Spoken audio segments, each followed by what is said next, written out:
All right, I think we're going to get started. Good afternoon, everyone. My name is Alex Morse, town manager here in Provincetown. Welcome to our annual town meeting forum. We do this every year, a week or two before town meeting, to give folks an opportunity to get a preview of the warrant for town meeting, go through articles, an opportunity to answer any questions, provide any additional information or comments about any articles, in an effort to make sure that voters, when they get to town meeting, have as much information as possible to make an educated decision on the various articles. We did just publish the town meeting booklet, so I know a number of you have one already, but this is what is provided to voters when they walk into town meeting on Monday. Obviously, it includes the warrant, and then what we do in the booklet is we put additional information. We put some slides in the booklet. We put it up online a week before town meeting, so folks have an opportunity to go through the booklet, read the supplemental information that wouldn't necessarily be in the warrant that was published a month ago. I do want to thank all members of town staff. I know we have a number of town staff here this afternoon. Thank Assistant Town Manager Dan Ravello for helping organize the warrant and the booklet. All of our town staff, and then I know a number of you in the room are volunteer members on various town boards and commissions, and none of the work we do would be possible without our staff and our volunteers. I know being on a board or commission sometimes can be a thankless job, but government wouldn't operate without it. We do have folks joining us remotely as well.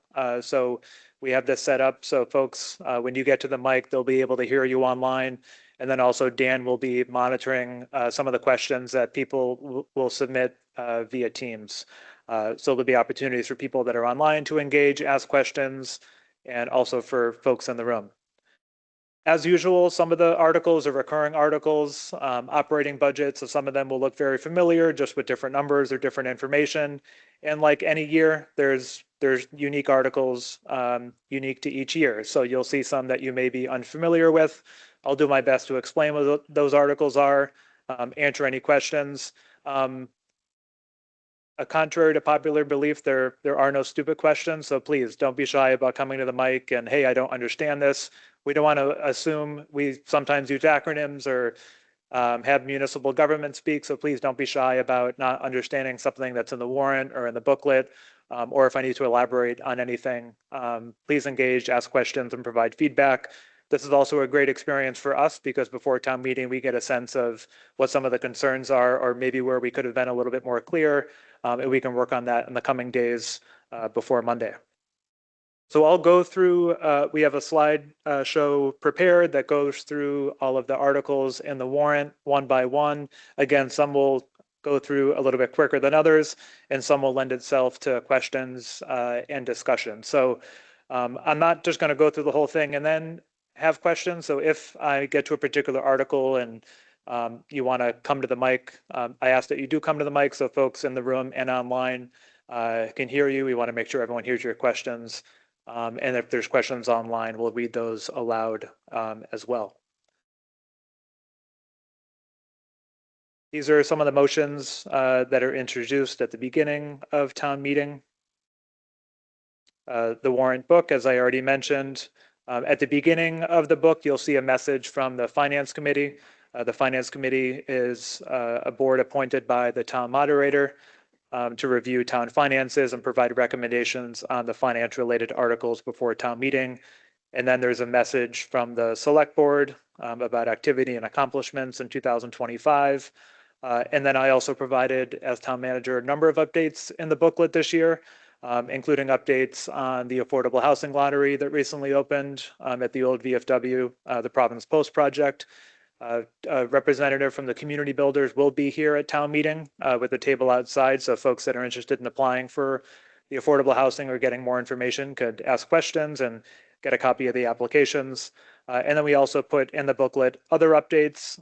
There's a bunch of infrastructure projects happening in Provincetown this year, everything from the construction of a new sewer treatment plant to construction starting on Shank-Painter Road later this year, the reconstruction that's been in the works for many years. So we put as much information in the book as possible about things upcoming this year.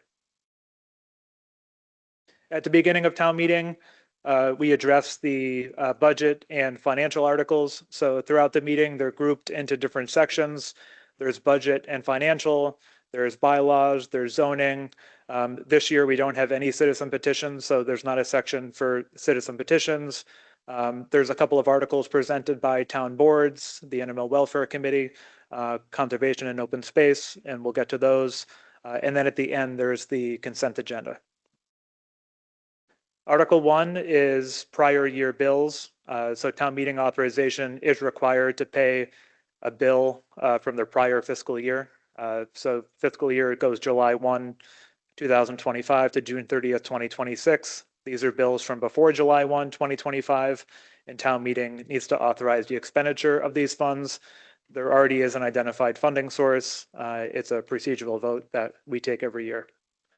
Article 2 is the big operating budget. So that funds the operation of your town government each and every year.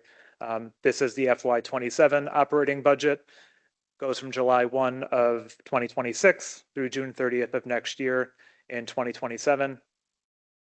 There are 6 divisions within the operating budget. There's the budget summary at the back of the warrant that identifies each departmental budget item. It's a line item budget. Any town meeting voter can ask questions about an individual division, an individual budget within a division, and then a motion to divide the question could happen and is required to vote on any individual budget item separately. I will note that unlike the last couple of years, there's no proposed operating override for the operating budget. And what that means is that the anticipated revenues in FY27 and the anticipated expenses match. There's a small projected surplus, but we don't need to do a Proposition 2.5 override to fund the upcoming budget. You may remember last year we presented an override to fund the build out of a full-time EMS and fire department, expanding the ELC, the Early Learning Center in the past. But we are happy to report that this year the budget is balanced without the need for Prop 2.5 override. These are the 6 divisions. General government covers everything from the TM office to select board to town clerk. Finance, obviously all the town's finance operations. Public safety, Division 3. Public works, public services, which includes the council on aging, human services. And then Division 6 is the public schools, the education division.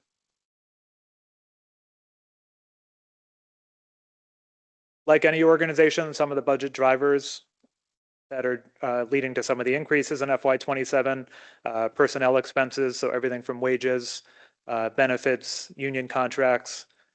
You've probably seen other communities are struggling with increased health insurance premiums, employer costs. We are able to absorb that, but it is a challenge in the budget. There are no new proposed positions budgeted for in the upcoming budget. And we did cut back on some positions that were funded in the past or currently open to prevent big increases in the operating budget. Year-over-year increase between 26 and 27 is just over 7%. And then we showed the year-over-year increases over the last 5 years. So we do note that the proposed increase for the FY27 budget is less than the growth in the budget over the last 5 or so years.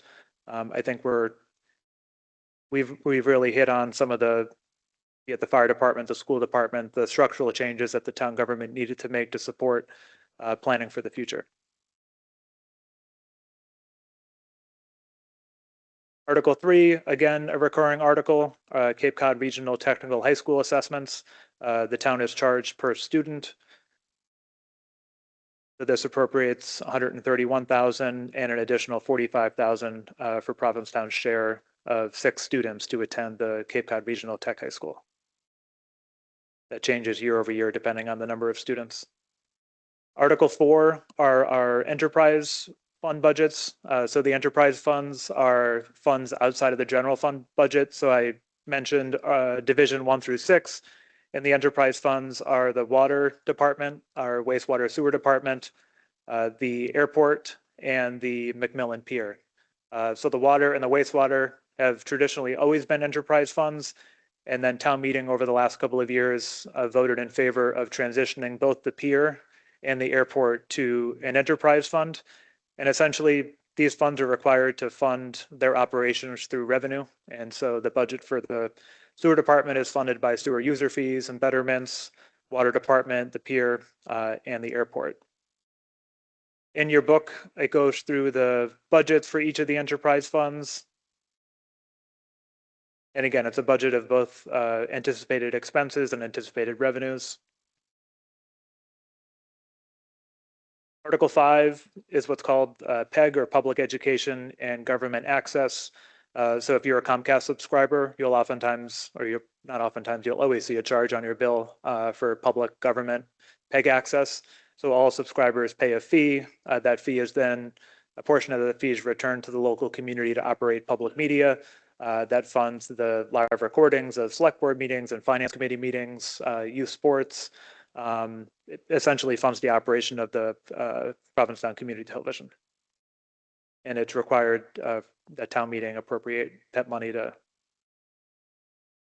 go to the PTV. As I alluded to, town meeting recently voted in favor of transitioning the airport to an enterprise fund. In the past, it had what's called the Airport Revenue Fund. And so this article would transfer $125,511 that remained in the Airport Revenue Fund officially into the enterprise fund for the airport. So this is a straightforward transfer of funds in the Airport Revenue Fund into the retained earnings in the Airport Enterprise Fund.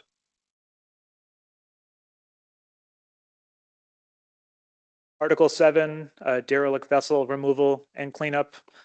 This requests $21,920 from the Waterways Fund to reimburse costs associated with the hauling and disposal of two vessels. One's a 34-foot vessel and a second 31-foot vessel that sunk during the blizzard in February. Essentially, these owners abandoned their boats. They made a decision that it cost them more money to be responsible for it than not. These were public safety issues, and the Waterways Fund purpose is for events like this. We will do our best to recoup the funds, but town meeting is authorized, or has to authorize, the expenditure of funds from the Waterways Fund to pay for the removal and disposal of these vessels. The next two articles requested by the town cemetery commission, capital improvements at the, sorry, Rachel, did you have a question? You can ask now. You can ask now. Yeah.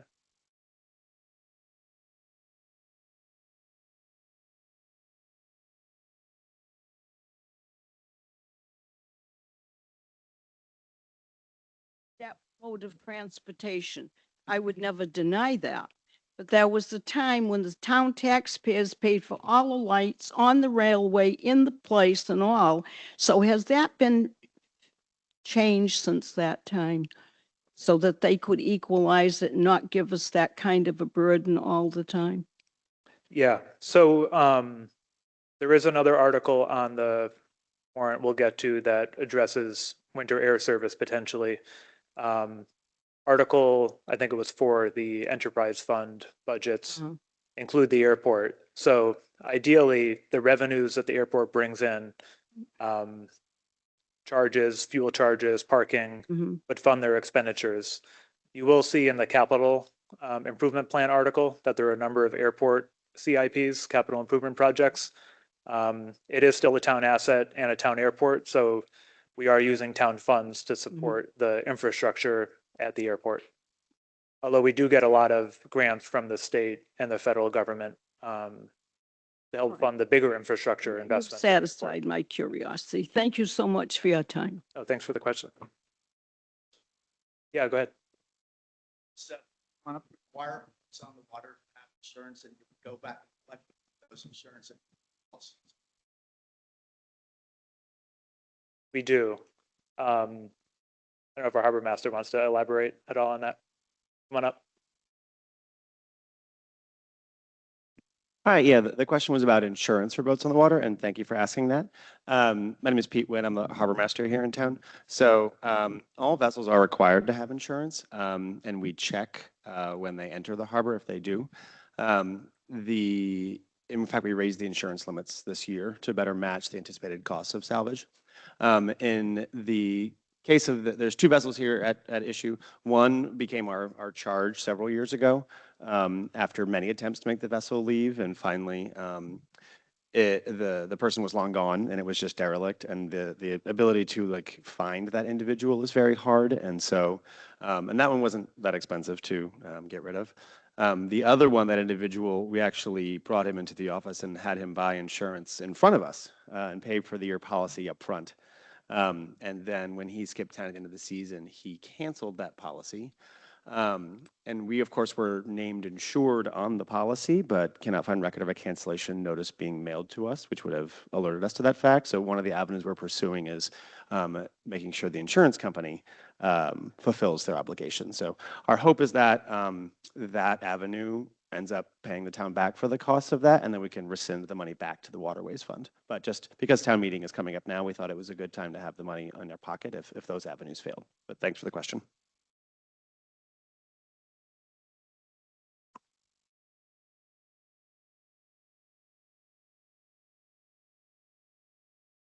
Again, the question on one of the boats, if I heard it correctly, was there for a few years and abandoned.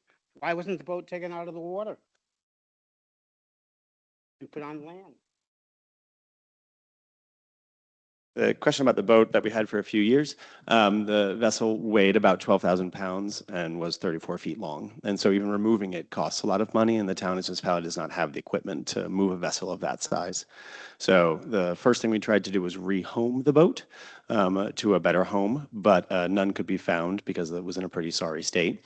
And so then the cost of removing it from the water and disposing of it is the cost that we're bearing now. This is common in waterfront communities to have people abandon boats.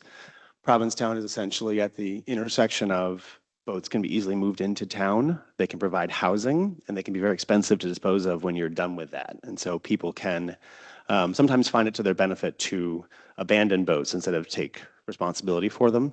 And so it is up to us both to catch them before they can do that and make sure they fulfill their obligations, but occasionally the Waterways Fund exists and is funded by revenues from boat excise taxes and from mooring fees. So it's not taxpayer dollars, I should note. So it's kind of like boat owners and users paying for the occasional bad apple in the boat community. Thank you, Pete.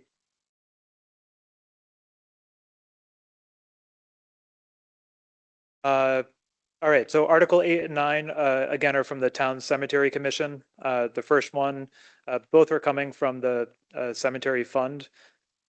The first would fund up to $110,000 to fund capital improvements at the cemetery. Includes the restoration of granite posts, metal railings along Cemetery Road, updated signage, headstone repair and restoration. Volunteers will be involved. And again, the Cemetery Commission is focused on improving the historic cemeteries in town. And then related, Article 9, the Cemetery Commission is seeking an additional $7,000 to fund a self-guided GPS app on people's phones to be able to easily navigate the historic cemeteries, everything from plots, self-guided historic information. They've been working with the town clerk on launching an app that will be free for folks to use. It's part of sort of both the history, tourism, resident access to historic information with the cemeteries. This is outside the general fund budget and is being funded by the cemetery lot fund, which is funded by people who buy lots. So it's a fund meant for these type of expenditures, but do require town meeting authorization.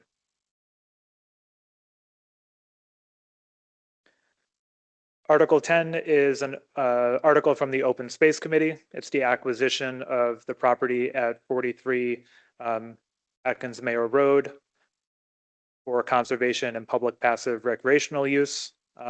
This has a portion of these funds have been considered and voted on by town meeting in the past, including last year.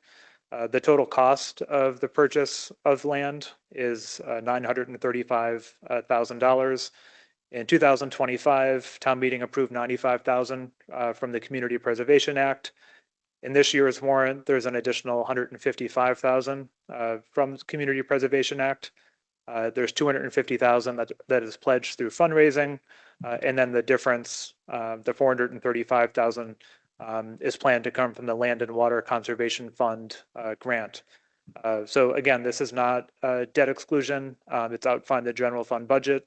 In order to access the $435,000 grant from the Land and Water Conservation Fund, the town does need to appropriate the amount of the project in order to get those funds back.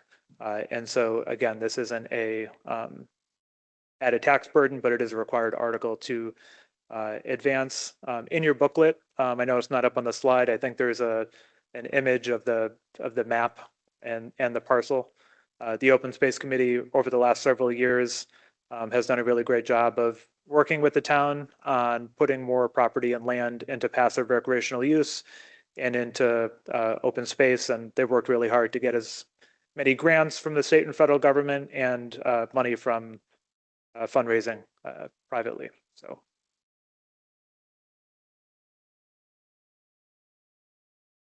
Article 11. As you all know, we've had a really wonderful winter in Provincetown. And it's not free. I know when you all see all the DPW trucks and they do a really great job. As you know, we had a big storm in January, and then we had another even worse nor'easter in February. So just to give you a sense, we budget in the operating budget about $130,000 a year, and that includes some of the capital stuff like salt and equipment required, and then also includes our overtime budget for DPW employees who are out overnight, multiple shifts, bringing in as many staff as possible. And then on top of that, we bring in private contractors to haul snow, to remove snow. And so in the days following a storm, when you see snow being removed from intersections and side streets to allow for cars to go through, that adds up. And so we have the General Stabilization Fund, which is also considered the Rainy Day Fund. This takes $200,000 from the General Stabilization Fund to pay for the projected deficit in the snow and ice budget. I will say that we are pursuing reimbursement. So MEMA, the State Emergency Management Organization, the governor did declare a state of emergency, which potentially makes us eligible for some sense of reimbursement, sometimes as high as 75%. But we do need to pay the bills both for overtime and for our contractors. And so this takes $200,000 from the rainy day fund. Up on the slide and in the book, you'll see the current balance of the stabilization fund is at 3.323 million. This would take 200, which would leave the balance at about 3.12 million. That money stays in that account. We do earn about 100,000 or more a year on interest, and so that account does build. If we do get reimbursed, we can consider coming back to town meeting in the future to put that reimbursement back into the stabilization fund. But hopefully no more snow, and do want to thank the DPW and fire, police, everyone involved in both the preparation and response to the storms. Article 12, I alluded to earlier, is a minimum revenue guarantee, which essentially means a subsidy to provide year-round air service. I will say, as I mentioned before, there's no operating override required to fund the operating budget, and then none of the capital projects will get to in the CIP or debt exclusion overrides. The only proposed override in the warrant at town meeting is for Article 12. And I know the select board and town staff wanted to put this article on the warrant to give voters of Provincetown the opportunity to weigh in, and really structured as an override because it would be an investment required by the town if they want us to pursue this effort.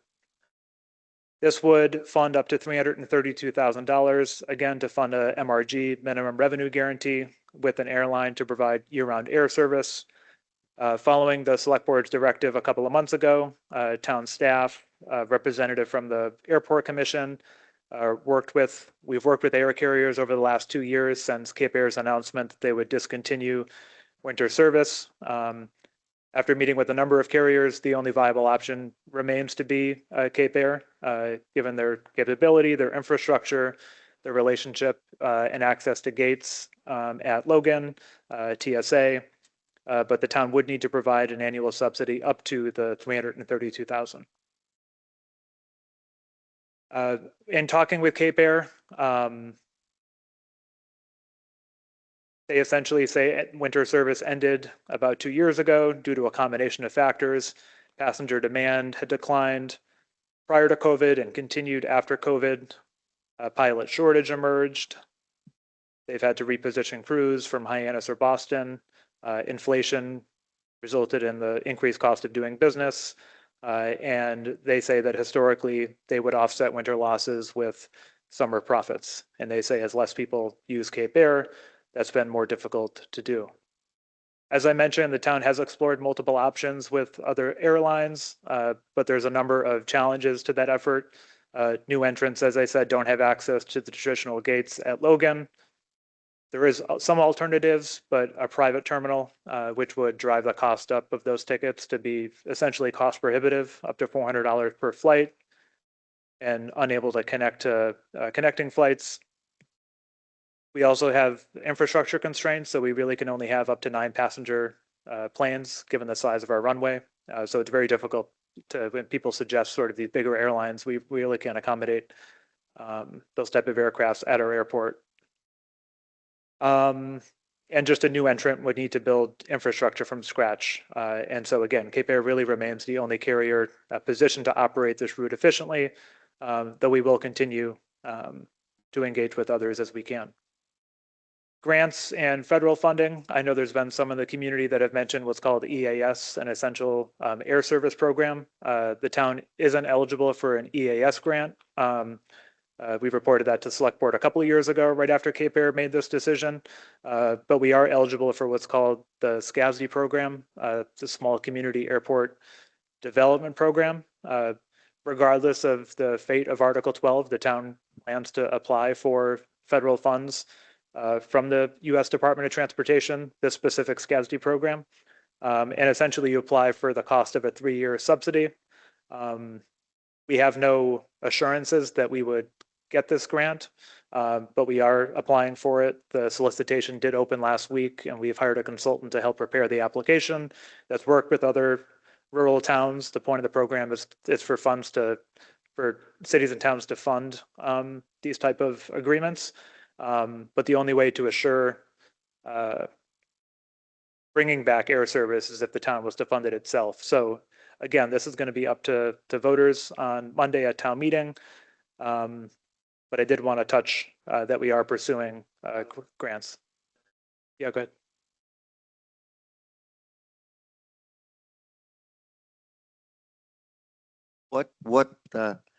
What exactly is a minimum revenue guarantee? Does that mean should the airline earn that much money, the money wouldn't be spent? I'm a little unclear what that guarantee means. Yeah.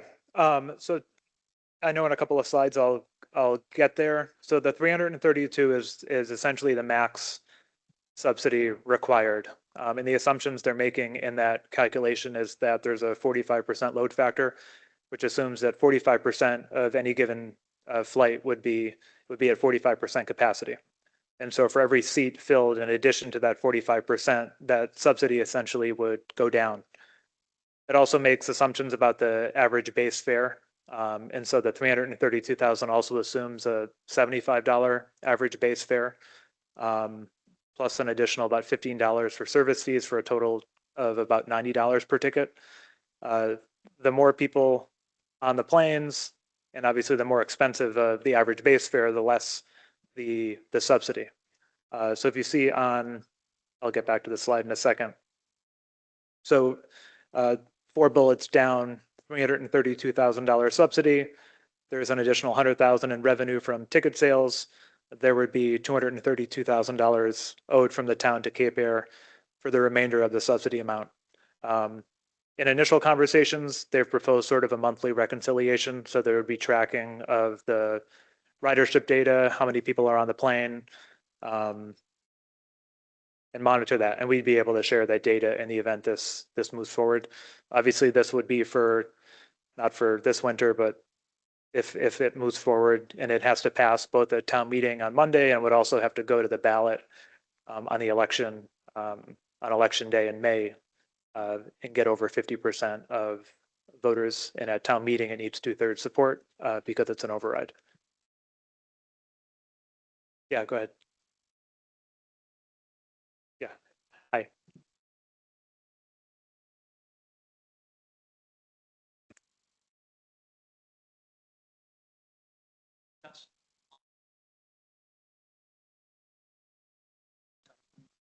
Yep. So the question was a statement that said that the Provincetown Airport is essentially a regional airport that's utilized by residents and taxpayers from other communities, and how does that work? So it is a Provincetown airport. This would be funded by Provincetown taxpayers. It would be lovely to get a contribution from other communities whose residents and taxpayers may utilize the service. The only thing I could really say to that is the more Truro, Wellfleet, or Orleans, Eastham residents that use it, the more capacity on the planes, which would in turn reduce the subsidy required to operate the route. But the fact is that this would be subsidized by Provincetown taxpayers, not by taxpayers in other communities.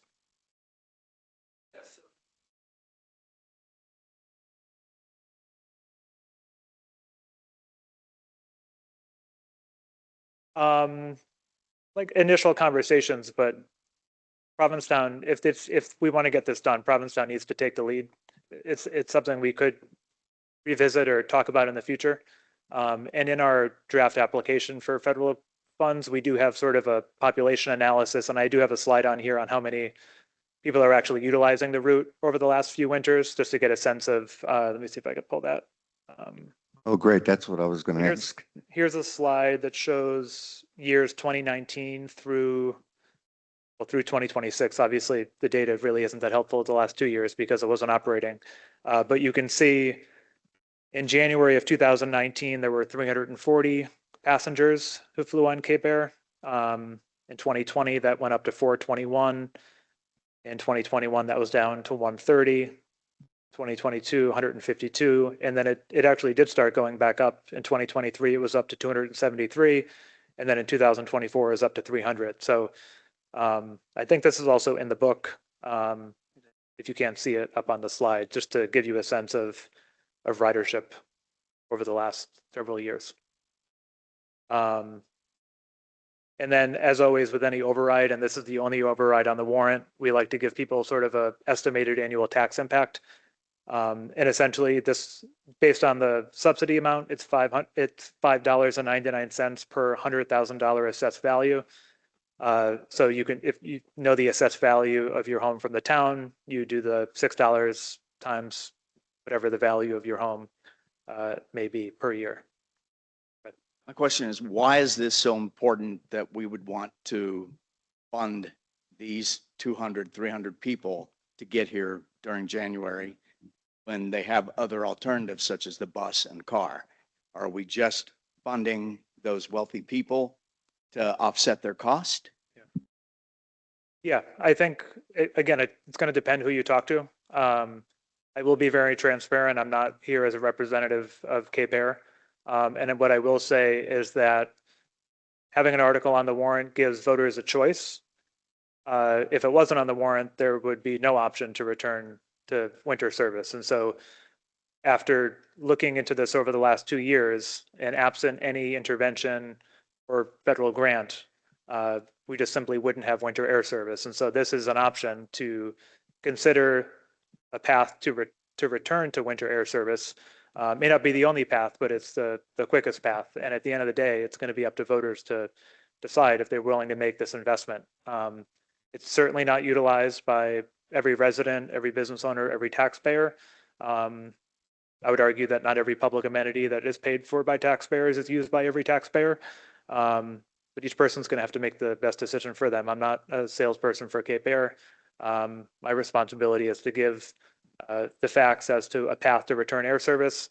We have heard from people via select board meetings, individual conversations, outreach.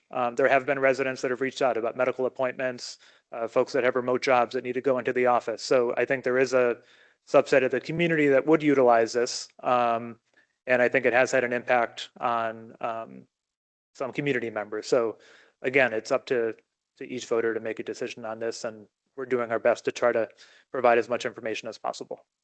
Chip?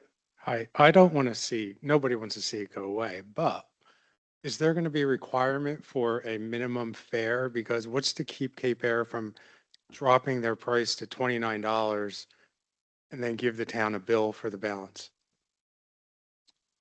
If this was to pass, we'd have to execute an agreement with Cape Air, and we would address those details in that agreement.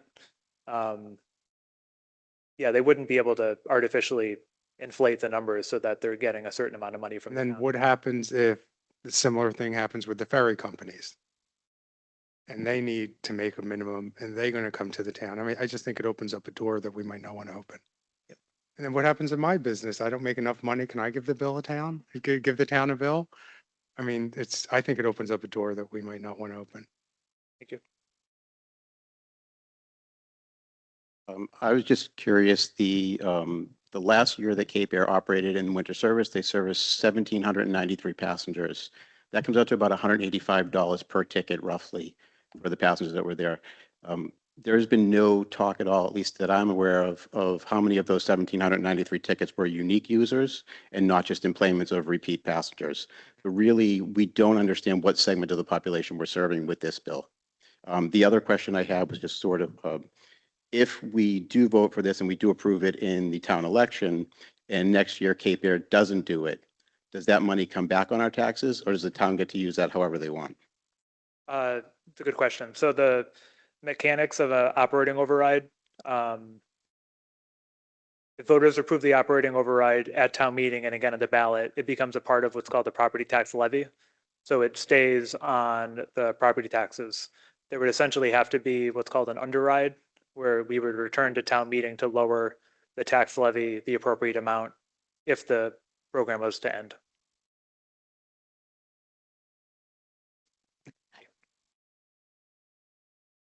I'm going back to the book mentions a $75 average fare. Does that mean some days it's going to be more than $75 and other times it's going to be less than $75 to average out to 75? Or are we always going to be able to buy a ticket for $75? I assume that average means that it will be the average. So a little bit, there may be days or certain days of the week where it's a little higher than 75, and there may be days where it's under 75. So, and we don't have any idea of which days those are and how often that's going to happen and whether just one day will be $75 if you get the first seat, but the rest of them are $500.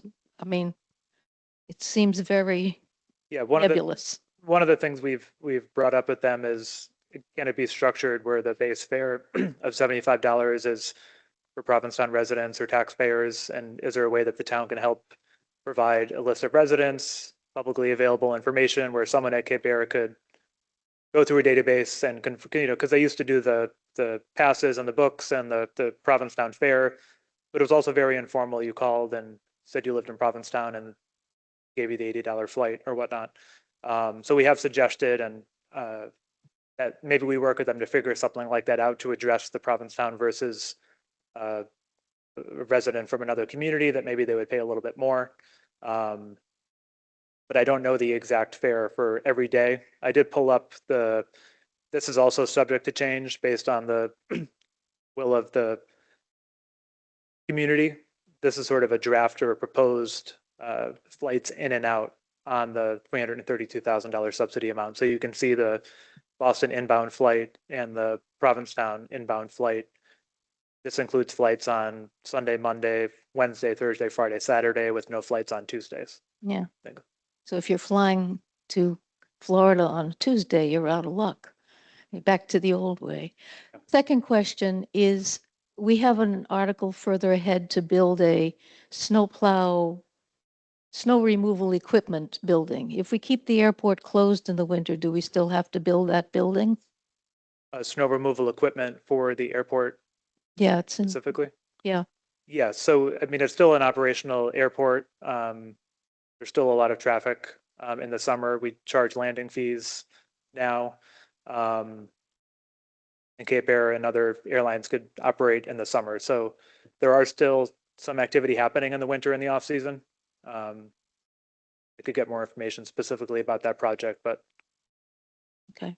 And I guess my last comment is similar to the prior gentleman's. I think that I'd rather give subsidies to more restaurants so we'd have more choices available in the winter myself, but it's because I like to eat. Thank you. not just chicken farm. No. I just want to comment that I think it's going to be much more appealing to residents of Provincetown that are subsidizing if we do want to try to pass this, that we get a good discount because we're supporting people that maybe live in Palm Springs coming here for fun. And the residents, we're basically paying for part of your ticket. So I think that would make it a little more appealing to us locals. Yeah. I completely agree with that. Alex. In answer to that lady that was just speaking up over here, young lady, I'm the snowplower for the airport. B. Alex, can you speak into the mic? Oh, ooh, You can take it off, I think. There you go. hello. I want to tell you something. That last snowstorm, I spent 4 days out there snow plowing. The reason why I do that, yeah, it's true. Cape Air isn't there. I keep it open for med flights. You know what that is? Now, I do want to say something. I got to blow my own horn on this one. I found when Cape Air kept the plane out there in the hangar for safekeeping on that last storm. And one of the pilots flew in. They dropped him off on a Thursday. And he says, congratulations, there's only 2 airports open in Massachusetts, Logan Airport and this one. I did it myself, 2 trucks, and I did it myself. And to answer the question on the equipment shed, those trucks, unfortunately, they don't have a lot of miles on them, but they're rotted out. You know, you know what it's like here, stuff like that, what it does out there. You got the salt air out there, you got everything. Those poor things, they're rotted out. I got a brand new Freightliner, which was up at the Cape Cod truck, unfortunately for that storm, getting repaired because the lines rotted out in it. What was I going to do? So I had 2 450s and I was out there myself and I did the doggone thing with the smaller trucks. But the thing is, if the equipment shed does come in there, it's going to save the doggone trucks, what's left of them. And when they do get grants, and Alex, I could be wrong on that, but I think we used to get a grant from the municipal people, and then there was one from the FAA or something like that. When we get grants like that, and they come in and do that, why don't we take care of some of the equipment? You know, I mean, it's ridiculous. I don't put that many miles on those doggone things, but if you see what I do out there, it's incredible. And I like doing what I'm doing and all that. And on a parting shot, that last plane that crashed was in front of me. Stuff. So I remember, I remember this stuff very well. And I've been doing it for 30 years. And I'm very proud to do it. It's true, with Cape Air being out there, the added pressure was there, because they used to have this 6:30 flight, if I'm not mistaken, or 6:30, 7 o'clock flight. It was a pressure to get it done, but it was fun to get the doggone thing done. You don't realize what a good thing we got going on out there. You also have to remember too, we don't own the airport. Who owns the airport, Alex? National. Well, it's our airport, but it's on national park. Yeah, it's on National Seashore. They tell us what to do.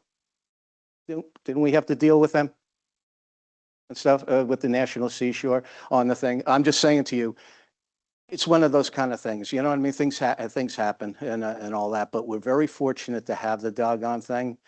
I still think for all the crying and complaining, people say, oh my God, Cape Air's gone or whatever like that. People that cried and complained, you find out they own guest houses. They're closed in the winter time. Why are they closed? Because nobody's here. So, I mean, let's be realistic business-wise. I don't work for Cape Air. But at the same token, I think it would be doing us a good service. Maybe things will come back. Everything's changed since COVID. Remember, all the stuff, people were working remotely, people retired, took early retirement. There was a lot of people that used to fly to Washington.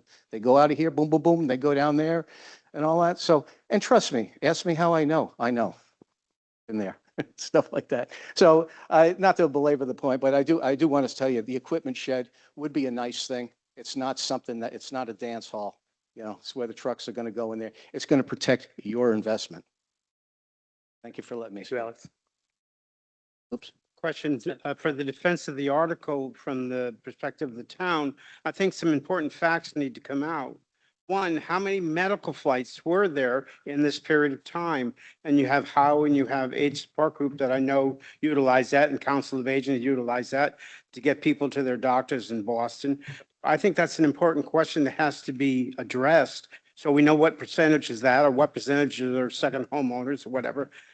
Because it really feels like, from the spirit of the conversation, subsidizing those who can well afford more, and those who need more, certainly those in medical appointments. And Boston's where you go sometimes if Cape Cod Hospital doesn't take care of you. Even though we have the new subsidy with the taxi going up there, flight will make it a lot easier for some people that can't endure the long ride to Boston. So I think some of those facts need to be prepared in order to have that part of the debate, because I have a feeling it's going to be a very spirited debate. Yeah. Thank you.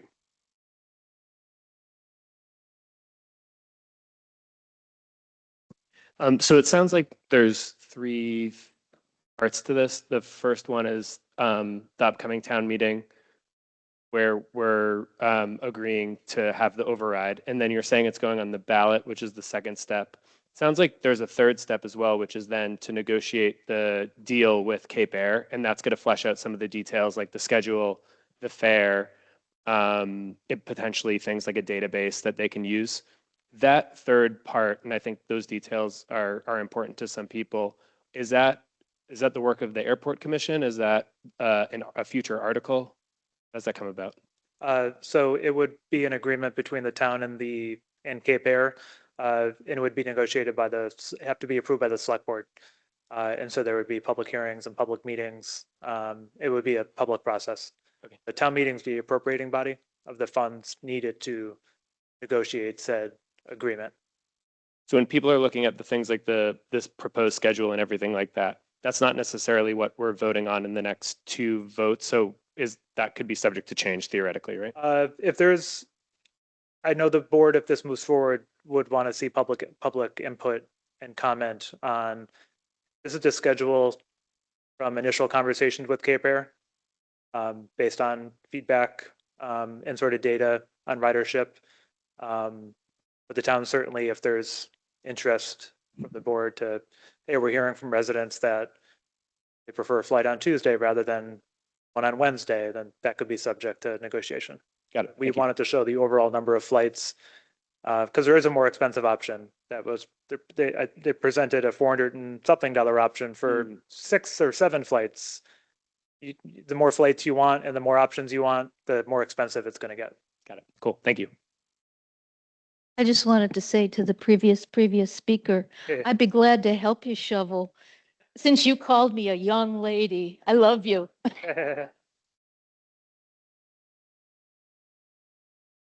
I won't yell at you for saying names tonight, but Mary Jo will on Monday. So you don't have to say that you're practicing. So I do encourage people for Article 12, read through the book. I know there's getting some chatter online and in person, and people are talking about Article 12. So if you, I appreciate that all of you are here learning information. Feel free to share it with others. We do expect there to be a lot of discussion on this article. And ultimately, that's what town meeting is all about. We may not have all the data because, I mean, Cape Air won't be able to necessarily know who is using the flight for what purpose, but it's really personal experiences that matter in a town like Provincetown. People thinking about whether or not they will utilize it and whether it's an investment they want to make. But as I said before, if it wasn't on the warrant, then there would be no discussion or possibility of a path forward on this. But we will keep voters posted, and I'll say this on Monday at town meeting. We do plan to apply for grants regardless of the outcome of the vote. Share that data. Next section is what's called Community Preservation Act articles, better known as CPA. On your tax bills, there's a small Community Preservation Act fee. I'll get into it in Article 14, but essentially CPA funds can only be used for open space, historic preservation, or for housing. Town meetings required to appropriate CPA money. There's what's called the Community Preservation Committee. There's groups that apply for funds each year. The committee reviews applications and then makes a recommendation to town meeting. Article 13 rescinds prior funded appropriations by town meeting through CPA. So these are either projects that didn't happen or came in under budget or money that wasn't spent. And so by passing Article 13, the total of these articles comes back into the CPA fund. And then Article 14 is the annual community preservation budget for the upcoming fiscal year. And then in your booklet and on the slides, you'll see it broken down by the category. So how much money for open space, historic preservation, and community housing.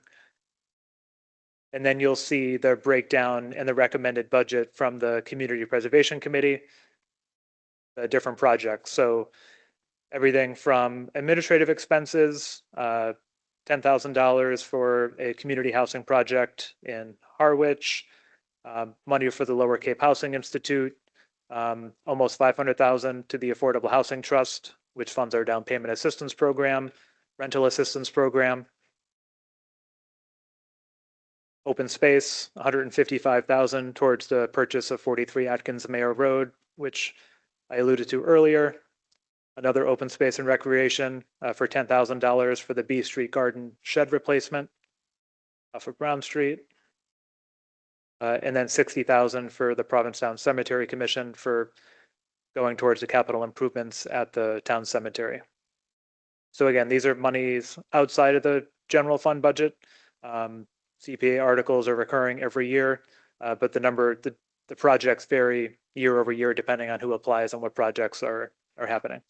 And town meeting voters are welcome to ask questions about particular projects within the CPA budget. The next slate of articles are the annual capital improvement plan articles, better known as CIPs. Similar to what we just did with CPA. So every year at town meeting, voters approve the capital improvement plan. The first article here, Article 15, would rescind prior authorizations. So the total here is $368,288. Again, these are projects that came in under budget, didn't happen, were cheaper than we expected. And so this would return nearly $370,000 back into what's called the capital stabilization fund, which we then use to fund the future year's capital projects. So there's the list of projects here on the slide and in the book that would be rescinded and then put back in the kitty for upcoming CIPs. And then same thing with Article 16, town meeting approved the borrowing authorization for the Cannery Wharf project. The total authorized by town meeting was $1.8 million. After the project completion, there's $85,000 left over. This would rescind that $85,000. Similar with Article 17, also rescinding prior authorizations and return money to CIPs, but this is within the Water Enterprise Fund. So similar to the operating budgets, the enterprise funds with capital projects are also separate, and this would return $160,000 of previously approved funds back into the Water Enterprise Fund. Article 18 is a standalone article, Jerome Smith pickleball expansion and acoustic upgrades. I do see a couple of pickleball players in the audience this afternoon. So 2 years ago at town meeting, voters approved the up to $12 million authorization for the Mata Field project that is on schedule to be completed by late June. The initial plan called for a combination of both tennis courts and pickleball courts at Mata Field. After meeting with the Rec Commission and town staff, working with the butters and neighbors, we're recommending that we reallocate $300,000 of the original Mata Field park article to remove the planned pickleball courts at Mata Field and centralized pickleball at the Jerome Smith location. And so there, we would go from 4 pickleball courts to 8 pickleball courts on Jerome Smith. And then Mata Field would have dedicated tennis courts. And we'd also add a basketball court at the Mata Field plan. Right now, the Mata Field project is on track to be about $1.5 to $2 million under budget. And so the plan here is not to ask voters for additional money for this, but to use $300,000 within the existing Mata Field article for these upgrades. Not only does this article fund 4 additional courts, but it also invests in better sound mitigation at all of the courts. So the existing 4 courts plus the additional 4 courts. You'll see in the book and up here on the screen sort of an image of what the 8 courts would look like. There would be consistent fencing and sound mitigation, manage scheduling and usage more effectively, reduce neighborhood impacts by avoiding multiple smaller pickleball locations throughout town. We've also looked at distance from the courts with abutters, and there's closer abutters and more abutters when you look at pickleball courts at Mata Field versus the pickleball courts proposed at Jerome Smith. And then again, it would create 3 dedicated tennis courts at Mata Field, which we don't have any dedicated public tennis courts in town right now. This shows the impact of some of the acoustic upgrades that would be planned if this article moves forward. So the left image with the red circles there is before, sort of right now. So before the new fencing and sound barriers would be installed. And then we did hire a sound engineer to look at the impact of the sound mitigation measures. And then that's the difference shown with the image on the right. And the mitigation measures would reduce the sound levels by 10 decibels for closest abutters on Jerome Smith, which would cut the noise roughly in half, which we think is a meaningful improvement for neighbors. Those familiar with pickleball know that there's high demand for play at the Jerome Smith courts, particularly in the summer. There's an incredibly long wait time for those courts. And so we have had public meetings with the Rec Commission, which resulted in this article, and again, using the funds already approved for this project. I know, Mark, and I don't know if you were waiting to ask a question over here. Were you waiting to? Yeah. Well, Okay. I was just curious, you know, we're talking about allocating $300,000 for this pickleball fund, and, you know, I watch, I don't play, but I don't know if it's coming up next, but then we have allocated $50,000 for the fisherman fund. And I was glad to hear you just said that we're over budget or under budget with the Jerome Smith, the Mata Field thing, because, you know, for the last 20 years, the fishermen have been trying to erect a statue. And it's just a shame that we have plans for pickleballs and tennis courts, but no real structure to help that statue be erected. And I think we've forgotten what this town, where it came from and the history of it and how it started. And I would just like to see finally monies put towards not just 50 grand, but like, let's get this thing up, because, you know, every day, every year, we lose people left and right and families from this town for the last 100 years. But we've forgotten, you know, I'm not saying that it's bad to have the wealthy move in, but it's great to see them here. But we do need to remember the history of our town, and to go another 20 years or another 30 decades without this statue, I just think it's a shame. And I'd like to see something done about that this year. I appreciate that. And I think there's others here that support your sentiment as well. And I think everyone here supports that, particularly given the recent tragedy. There is an article under the consent agenda. So I know you alluded to the 50,000, but it is the first time in the town's history that we are recommending $50,000 as seed money for planning. So we have been working with Mike Shute, and I know Mr. Enos is here and others that are working on the memorial. So it is certainly something we could bring back in the future if additional monies are needed. I know there are some private fundraising efforts. I know your comment isn't necessarily about pickleball, and I don't want to get into the mechanics of municipal financing or whatnot. This one made sense under this article because it was related to the park project and reallocating funds, but doesn't prevent us from coming back in the future depending on the construction budget for the memorial. But there is a mock-up of the proposed memorial in the back of the booklet, and we'll continue to work with the committee on that. So, and I know that select board, we've already sort of worked with them on identifying a location on town land, and I think we're making some progress and appreciate you elevating that. I'm back to something not as important, which is pickleball, from our fishermen. I just wanted to ask with the increase in size in the pickleball court, are there additional facilities going to need to be developed, like parking or bathroom facilities? Because there'll be more humans there, taken away from on a field where there is facilities. So we do have the porta potty at the courts currently. There is a public restroom at the police station there.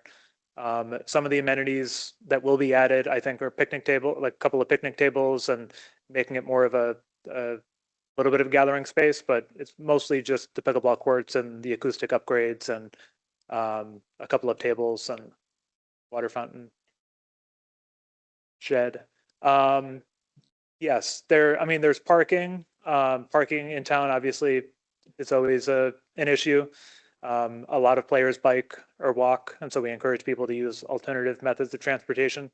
And back to the people in other communities, a lot of people from other communities will drive into the courts, and so and they oftentimes have to pay for parking in the lot if they're numbered with passport. So we're going to double the number of courts and usage. We're not, and it's not removing any parking spaces, but we're not adding any parking spaces with the big housing project across the street that doesn't have enough parking for all of the residents currently. They would be using this parking lot as a possible overflow for parking, correct? Are you talking about Province Post or? Talking about Providence Post. This would be the only parking area that overflow parking to for that development would be using, and there's no addition. There's more use of this area, but no additional parking spaces. And that's a question that wasn't. Yeah, so there's not additional parking spaces as part of this plan. And the only thing as an aside that I would mention, because you bring up the parking spaces at Province Post, I think it's a 0.7 or 0.8 parking ratio of spaces to units and number of bedrooms at the development. And that was based on the Province Landing project on Shank-Painter that I think was given one space per unit. And they only use tenants only use about 70% of those spaces. And so that informed the proposal for parking at the Province Post site. And the planning board did need to provide a waiver for the parking requirement as part of the sort of site plan review for the parking.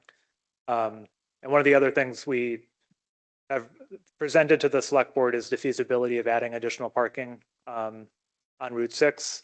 I know people have a lot of thoughts about that, but we have looked at, are there ways to add additional parking given the increase in uses and residential units that are going up in the neighborhood. We've also thought about converting the fire station spaces from visitor parking to resident only parking.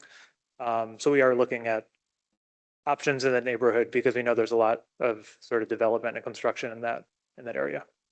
But to answer your question, there's not additional parking spaces proposed here.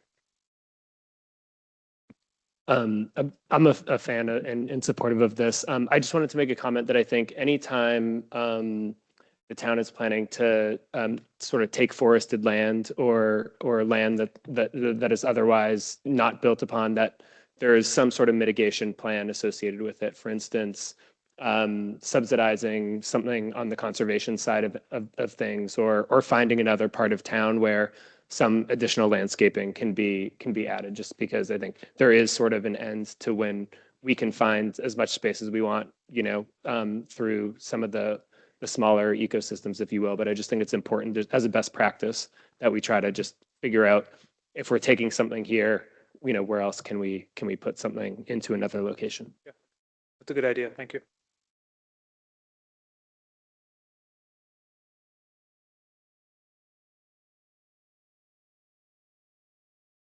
Article 19 continues the capital improvement program. So what we typically do at town meeting is we let voters know the balance of free cash.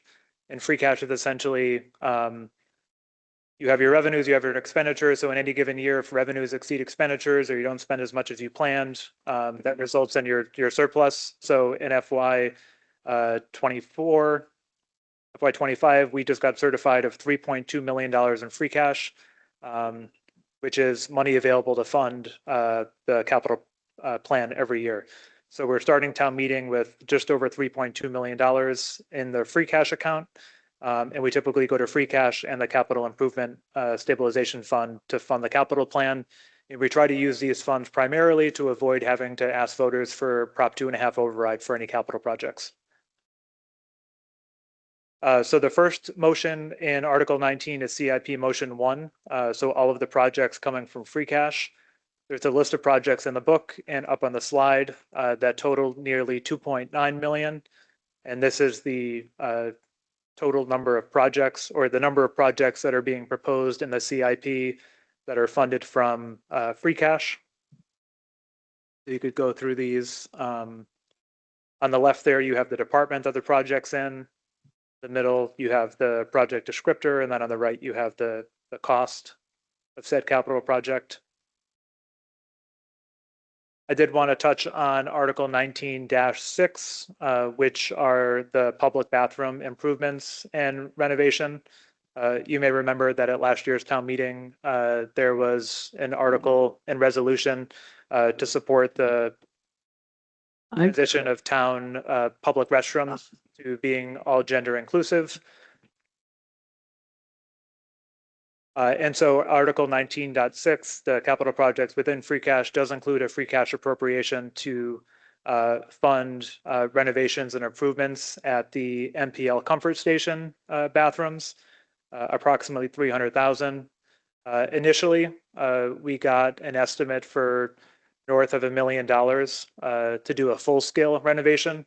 If you are doing more than 50% of the assessed value on a property in the FEMA zone, you typically have to raise that building. And so raise, not raise as in tear down, but raise as in elevate, which brought the project up to nearly 1.1 to $1.2 million. And so town staff worked with our DPW and engineers on retainer to come up with an alternative cost to bring back to town meeting. And the plan within the CIP this year is about $300,000.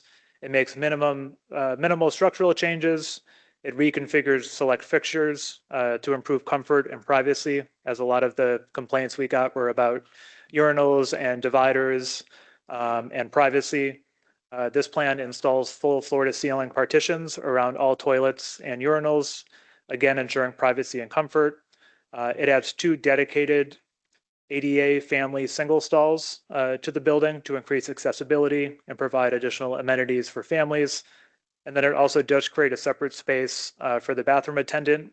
One of the complaints we've gotten about those bathrooms, as most folks may probably know, is that the attendant sometimes feels as if they are right on top of you while you're using the bathroom. And so this sort of creates a separate space for the attendant to have what they need to clean up the bathroom and do their job without making people feel like they're invading their personal space. Following the passage of the non-binding resolution at town meeting last year, I think many of you would acknowledge that town staff tried to did move as quickly as possible to designate public restrooms in town as all gender with new signage and privacy improvements. We do have gender inclusive single stall accessible public restrooms now, which are provided at Town Hall. There's 1 downstairs.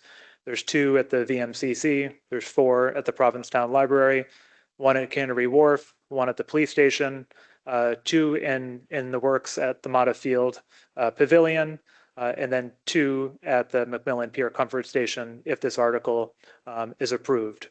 So that's sort of an inventory of the gender inclusive single stall accessible restrooms we have now. And then we did move to convert a lot of the signage and bathrooms after town meeting last year. Yeah.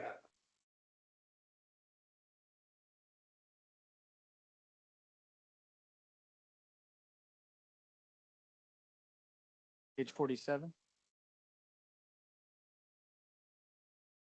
Look at page 47.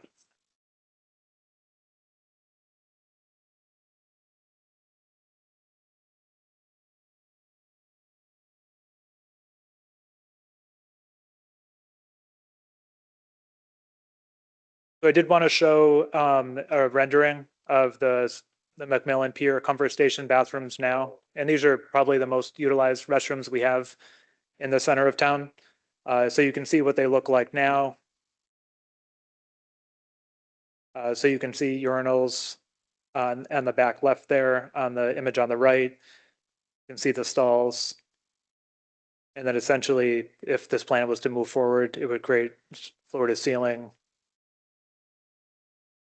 stalls for additional privacy.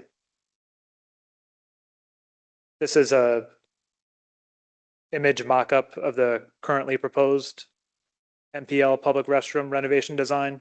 So you'll see the two ADA inclusive restrooms on the bottom left and the bottom right. And then you'll see the single stall toilets. On the right side, you will still see, based on the current version of the plan, 4 urinals, which will be enclosed in the stalls as well. Mr. Manager, I saw that presentation. I have it in my phone. You mentioned that it was at Millen Pier, but Macmillan Pier has their own bathrooms down at the end. I think you meant the one that was behind the Portuguese bakery. Yeah. Now, if there's a whole lot of urinals with doors, why would you do that? I mean, what's the point of having doors with you? I mean, I don't suggest urinals because that's going to cause a big conflict. You've already seen that last summer. I've been in there, so I'm going to leave you with a laugh, though, because when the Bears were here, they were in the women's room. And I could hear the guy was having some problem. I said, "You are right in there. I can help you if you need my help." He said, "Yeah, I can't close the door."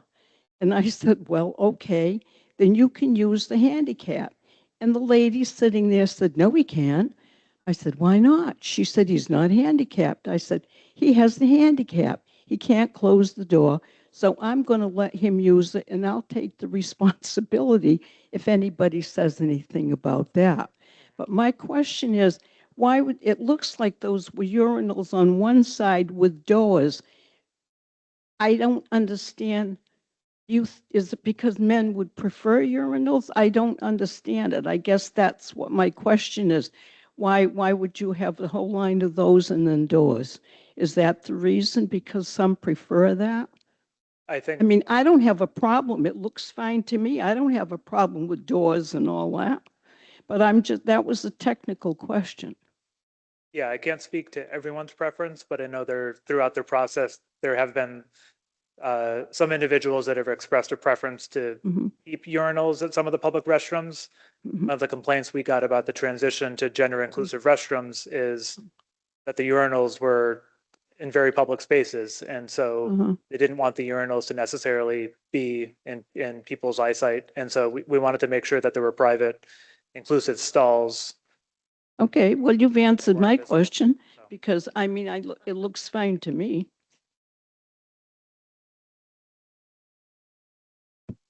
Hi there, I have a question. So I really value the progressive and inclusive nature of the community and the innovative nature as well. And to me, so far, these designs as they stand don't really reflect those values as of right now. And so I'm curious, were there efforts made or were there trans individuals involved in the development of these designs? So that we could make sure that they're most appropriate and most suitable for our trans neighbors and our trans residents that come here every year. yeah, so the select board and town staff did put together a working group after last year's town meeting where the non-binding resolution passed. The working group worked with town staff, assistant town manager, DPW project manager, and where we discussed the signage and the rollout of the transition of the public restrooms. And so within weeks of last year's town meeting, we converted all of the public restrooms to gender inclusive. We trained all of our bathroom attendants. There was trans representation at the table. We had meetings with the group. As I said before, we eventually settled on the more affordable option to reach the goal. And so the plan before you is this plan. So we weren't necessarily in a position to bring a $1+ million plan to town meeting. And as we said last year at town meeting, there were no funds appropriated for this effort. It wasn't a capital project last year. And so despite not being appropriated any money a year ago at town meeting, we sort of reconfigured both town staff and some town resources to try to implement the will of the body as soon as possible. And so we feel like this is the best path forward right now. But obviously, you know, town meeting can have a discussion about the expenditure, the project itself, and potential details. Yeah, can I also ask maybe about the selection of the designers? Like, how did you guys vet or select designers for the restroom as it was? I know that there was a more expensive option, but I guess how did you choose the group that designed this option?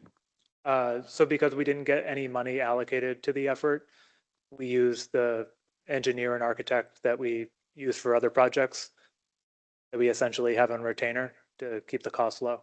So we didn't do a full-scale RFP, or we didn't have any funds for that. Awesome. Okay, yeah, I guess just considering that even as it is still a lot of money. And if the goal is to make it gender inclusive and progressive, that we want to make sure that we're doing that the right way rather than, you know, missing an opportunity here, yet spending more money. What's the opportunity? The opportunity to make sure that the spaces are maximally safe for our trans neighbors and visitors. Thank you.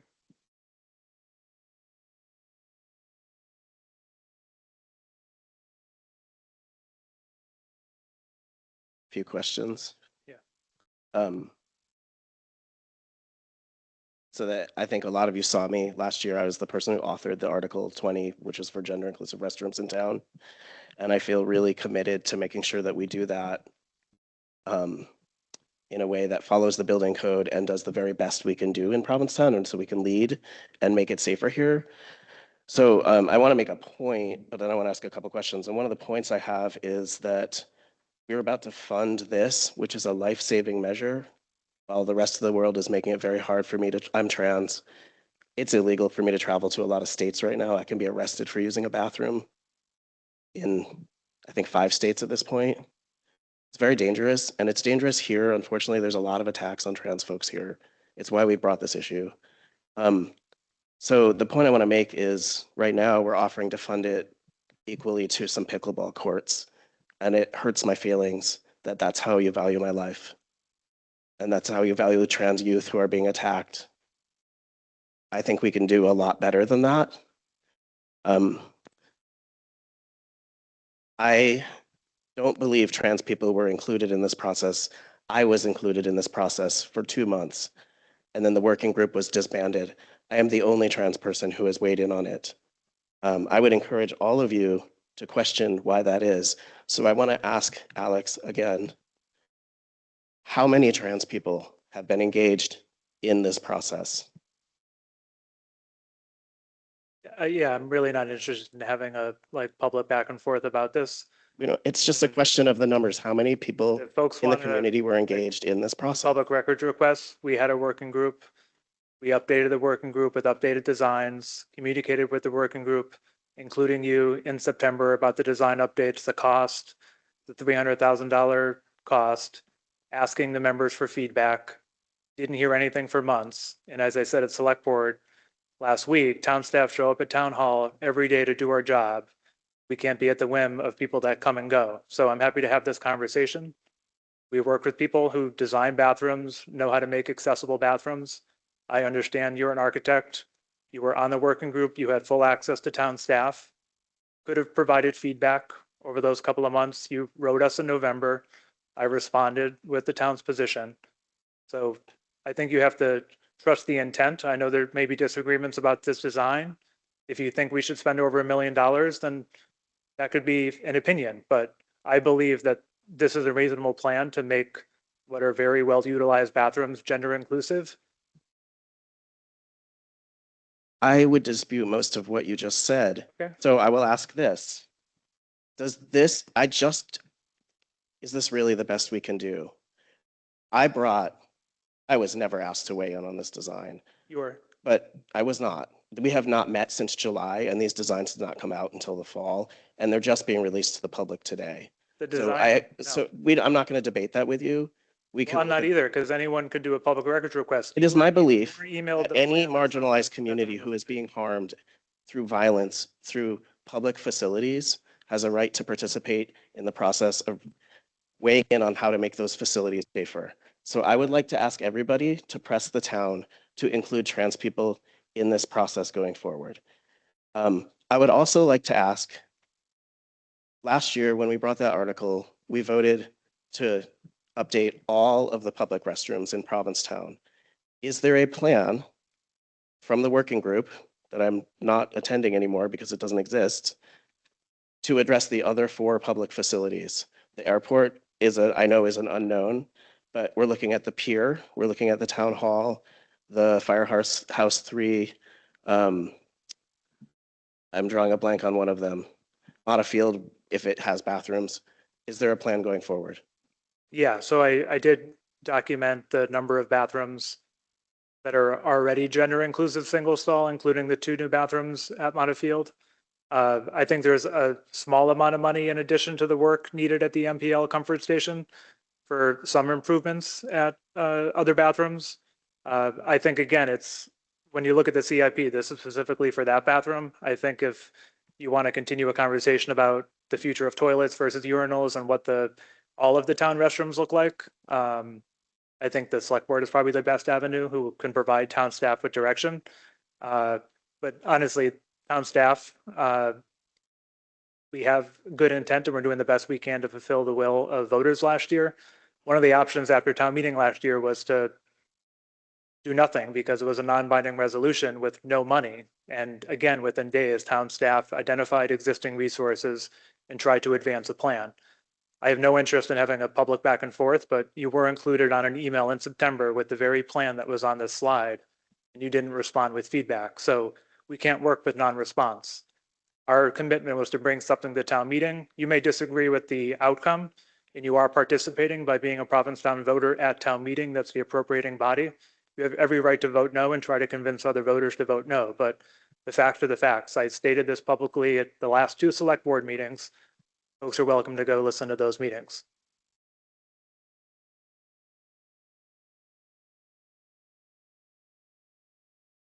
So given town meeting it's April 6th, so it is going to be difficult to do this work before Memorial Day. So it'll probably have to wait till the fall if it passes. And one of the options for town meeting voters is to not do the project at all. And if folks are interested in spending more money on consultants and design and bringing back a state-of-the-art $1 million bathroom, that's the prerogative of the voters. But like any capital project, this is the recommendation before the voters. So, and I'll just say, and I said this to select board, we are getting criticism for not doing enough, and we're getting criticism for others for doing too much. And so again, it's an example of public servants in government. We're damned if you do, damned if you don't. But I do ask people to trust our intent, and we are trying to fulfill the wishes of town meeting voters.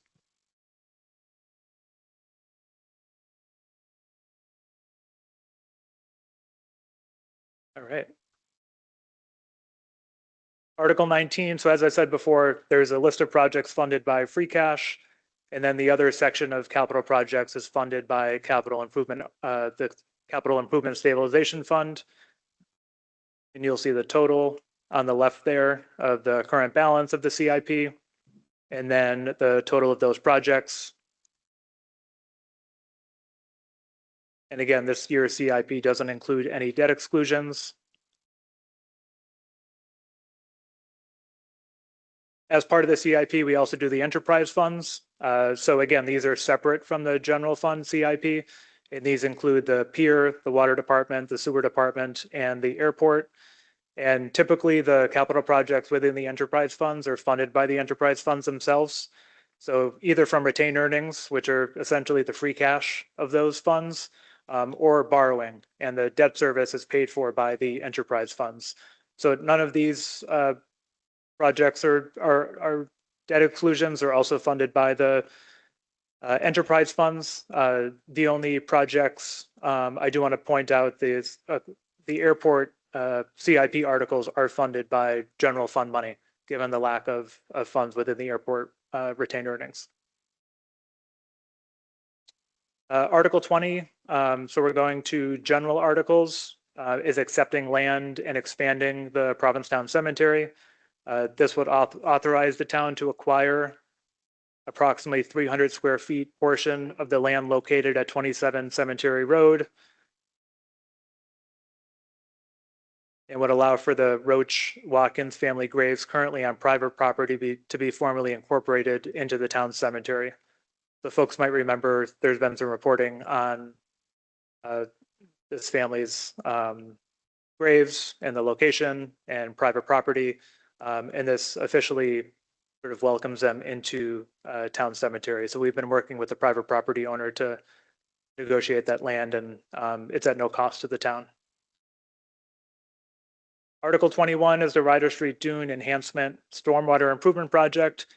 While this was a previous CIP, this isn't allocating additional money. It's just expanding the scope of a previously approved CIP. This has been a project long time in the making, the Ryder Street Beach Dune Enhancement Project, and this allows for town staff to expand the scope and use money previously approved in 2020 towards accomplishing this project.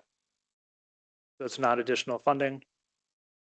Article 22 is a home rule petition to expand the seasonal community designation. We do anticipate that the select board will vote to indefinitely postpone Article 22. Our state senator, Julian Sear, has already filed legislation to do what's in Article 22.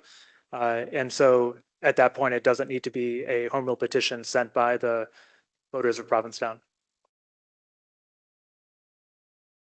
The next few are administrative, some charter changes, and home rule petitions. Article 23 is a charter amendment on public hearing notice requirements, and it would amend the Provincetown Town Charter to align the public hearing notice requirements to MGL, Massachusetts General Law, and boards and committees would still hold public meetings to vote on their recommendations. We did have a meeting with the Charter Compliance Committee last week, and they are going to move to amend this article to require public meetings rather than public hearings, and we agree with that amendment. And so essentially, this would replace the word public hearing with public meetings. Right now, the language that requires public hearings requires all boards to have public hearings, which require multiple postings in the newspaper. It does cost the town thousands of dollars. So for example, the Board of Health will have to meet on articles, even if there's no Board of Health related articles required to pay for the postings, the advertisements, and it takes about 3 to 4 weeks to comply with the public hearing notice requirements. And the Charter Compliance Committee wanted to ensure that there'd still be public meetings with public comment. And so we'll bring an amendment to town meeting on Monday, and we support that.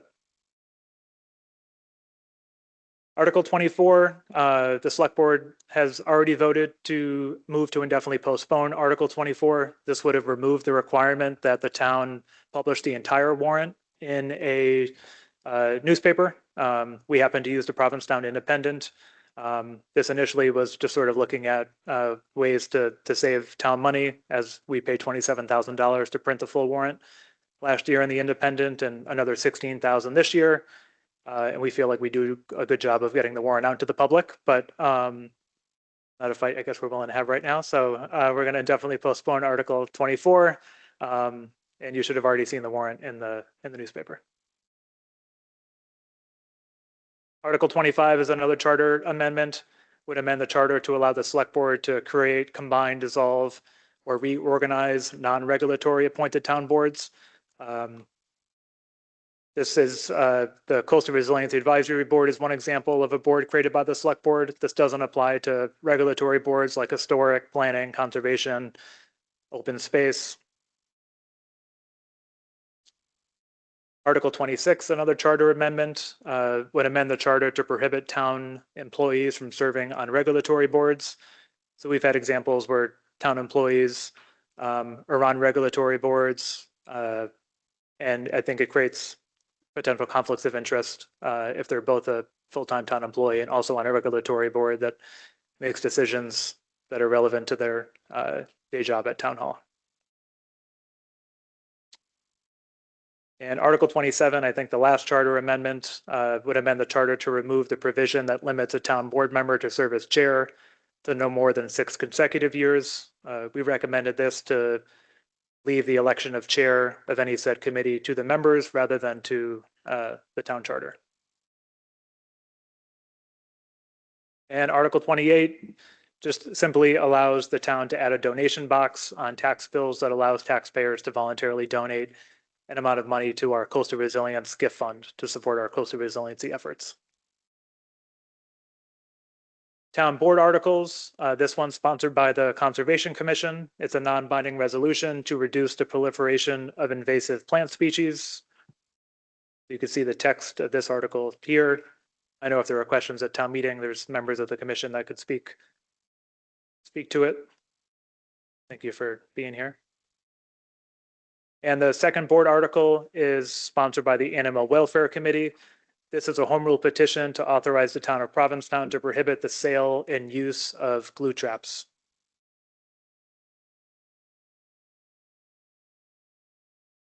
Not much excitement about that one. You get the gambit of municipal issues here tonight.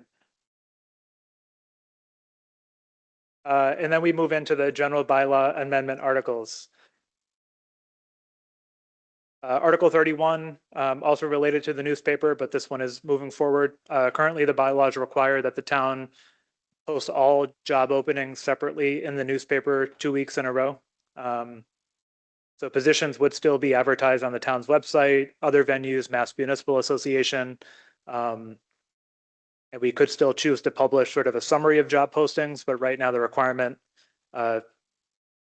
pretty much requires us to post every job posting, not just 1 week in the newspaper, but 2 weeks. And so that does add up to, I think, upwards of $10,000 to $14,000 a year. And Article 32 is a general bylaw amendment brought by the select board and town staff to limit the number of pedicab licenses in town. The bylaw would establish a limit on the number of pedicab vehicle licenses that may be issued in Provincetown and also creates a structured system for how those licenses are issued. Under this bylaw, the maximum number of licenses would decrease over the next 3 years from 45 in the first year to 40 in the second year and eventually to 35 in the third year, unless the select board holds a public hearing and votes to pause the cap in any given year. And the bylaw also prohibits shared ownership or third-party operating agreements between pedicab businesses and requires licenses to be issued annually and tied to specific vehicles. It also establishes a lottery system to distribute any unused or surrendered licenses. This is being proposed. Many residents, stakeholders have provided a lot of feedback to the town over the last couple of years, given the significant and swift increase in the number of pedicabs in town. We've gotten a lot of complaints about safety issues. We believe that limiting the number of licenses will cut down on the amount of pedicab activity on Commercial Street and allow the industry to adjust. This gives you a sense of the rapid growth of the number of pedicabs on the streets over the last several years. So you'll see in 2019, there were just 10. In 2021, there were 19. In 2022, there were 31. And then it shot up to 56 in 2024. So in 2019, started at 10, and in just 5 years went up to 56. So we have pretty much 5 times the amount of pedicabs we did 5 years ago.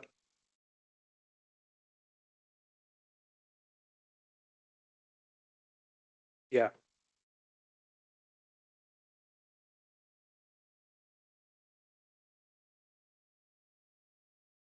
Yeah, they have to get licensed by the license agent and the license board. And then we're also newly requiring that they do orientation and training with the police department.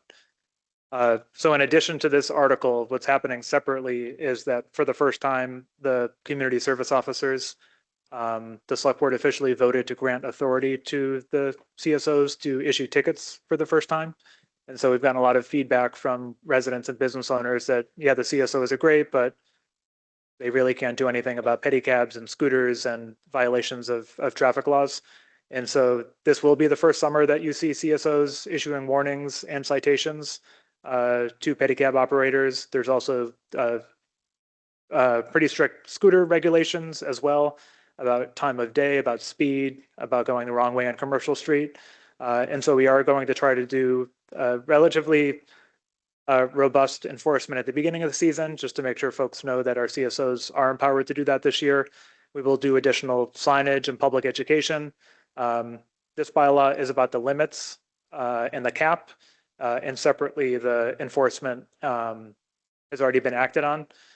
Given the timing of town meeting, even if this bylaw passes, it won't take effect for this summer. So there won't be a cap this summer, just given that with any bylaw, the Attorney General has to approve it. So it theoretically would be in effect for next summer. But the enforcement is outside of the bylaw and would take effect for this summer. Hi, Myra.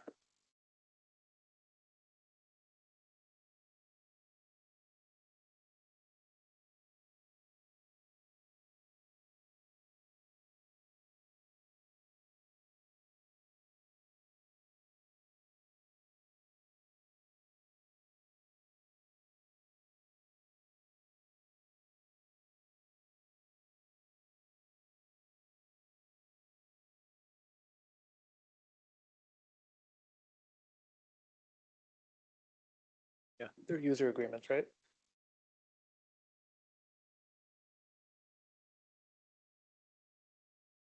Yeah, so we've been working with, oh, sorry.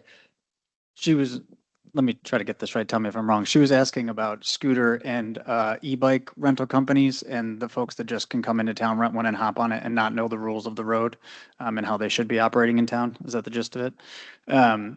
So we have been working for the last couple of years with both scooter companies, and they've added our rules of the road to their terms of use that people have to review and sign before they take one out. Now, we know how well people read those. But one of the big things that we've done is we've now empowered our community service officers to write tickets for those infractions as well. So if scooters are going the wrong way, if they're not wearing a helmet like they should be, CSOs can now pull them over and issue citations. And that'll be new this summer along with the pedicab enforcement. Or, I mean, to your point too, I mean, there will be, Commercial Streets are very busy, so they're not always going to have time to issue everyone a ticket. And just want to say that in advance, that I know we're going to see pictures and videos of people going the wrong way and we're not doing anything. There's a lot going on a Commercial Street, but even some enforcement, I think, sends a message that the town is taking this seriously. And so there will be warnings, but there will also be citations when necessary. But yeah, good.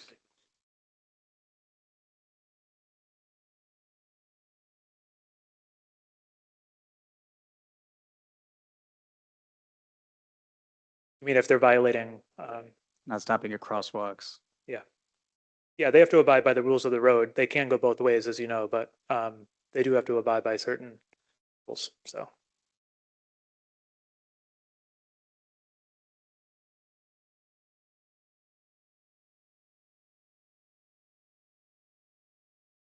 So each pedicab has to have a license visible, and then the individual drivers for the pedicab are all licensed individually as well. Yeah, the scooters have to have identifiable company names. I'm not sure about the numbers, so I'll have to check with the license board. Mark.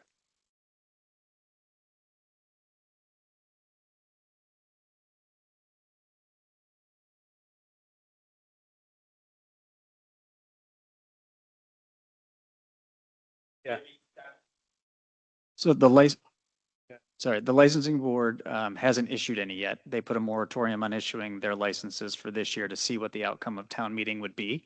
We're still talking to town council to see if there's any ability to follow the will of the voters so that they would only issue up to 50, but I don't have a sort of legal opinion on that yet. So to your question, they could issue more, but we just aren't sure yet. Sorry. I'd like to add to that. I talked to Cass Benson, who is the chair of the licensing board. She said if this is passed, they are going to respect the spirit of the bylaw. So it'll be 50. So, because I know that some of the some people are worried, like, are they going to, you know, suddenly become 100 and then we have to come down? And so I appreciated the fact that she said that that's what they're going to do, just to give you that information. Thank you.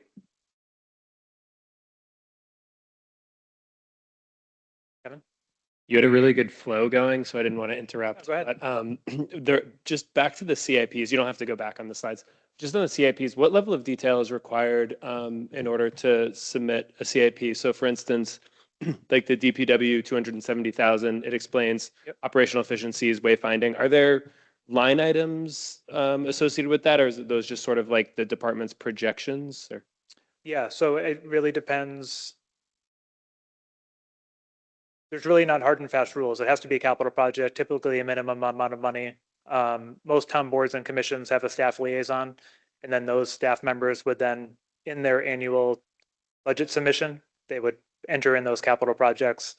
And then the town administration finance team presents the initial CIP recommendations in January. And that's when we start the public process of vetting the projects. The staff come in, they have to have the written narratives of the cost, why the project's necessary. And both the select board and the finance committee weigh in on and vote on recommending the CIP you see in the warrant to the voters. So it's possible there may be like another layer of information behind each CIP then? Yes. Yeah, so in the warrant, I know there's like paragraphs and descriptions of each like beyond line that, items or whatever, but each project has their own sheet. If it's a multi-year project, then it goes out. So we do the 5-year CIP. What you see in here is just the upcoming fiscal year. Got it. Thanks. All right.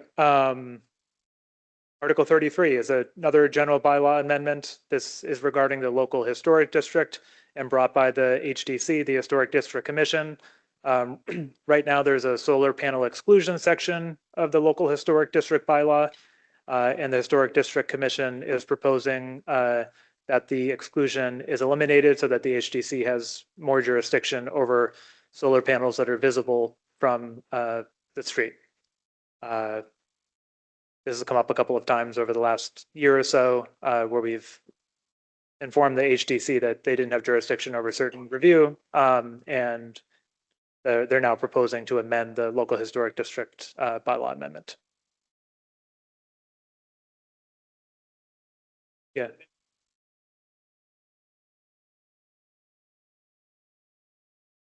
Yes. Sure. Yeah.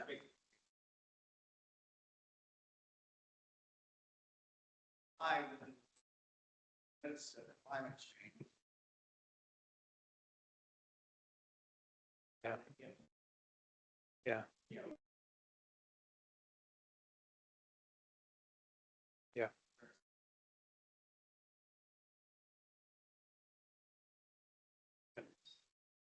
Yeah, I can't speak for the Historic District Commission, but I do think it's a good question and a discussion worthy of having. I imagine that they would say that they're not anti-solar panel. They just want some jurisdiction and review of said solar panel in the historic district. But I think members of the committee can better answer those questions.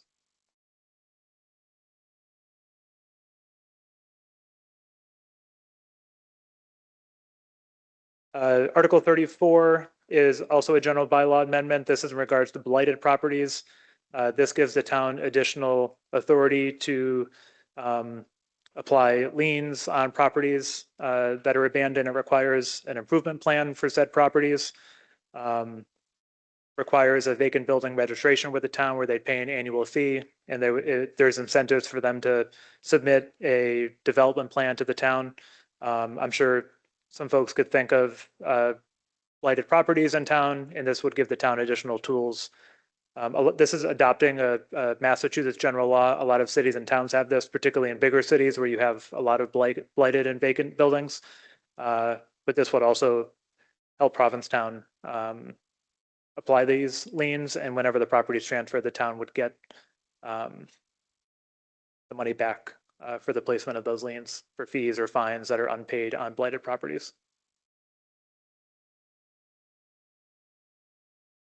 Zoning bylaw amendment, Article 35. This is to update the floodplain district portion of the zoning bylaw to provide additional clarity on the permit review process, allowed uses versus regulated uses. This is a recommendation from the Provincetown Coastal Resiliency Plan that was adopted last year, making it a floodplain and coastal resilience district. Ensures that buildings and historic structures comply with current building codes. Really just focuses on the floodplain district in response to one of the recommendations from the Coastal Resiliency Plan. Article 36, growth management.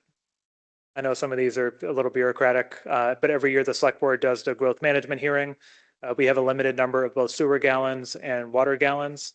And so every year the select board and town staff review how many gallons we have in each category, typically provide additional gallons to community housing and affordable housing. And then there's economic development permits in category 5, which are essentially seats for restaurants and other economic activity. This zoning bylaw amendment allows the select board to transfer gallons from category 5, which is economic development permits, into category 1 or 2. Category 1 is affordable and community housing, and category 2 is inclusionary housing projects. So those projects that have an affordable component to them. At last week's select board meeting, the select board opted not to add additional gallons to category 3, which is exclusively for market rate new bedrooms or market rate new construction. And they've also put a cap on the number of gallons that can now be allocated towards category 3.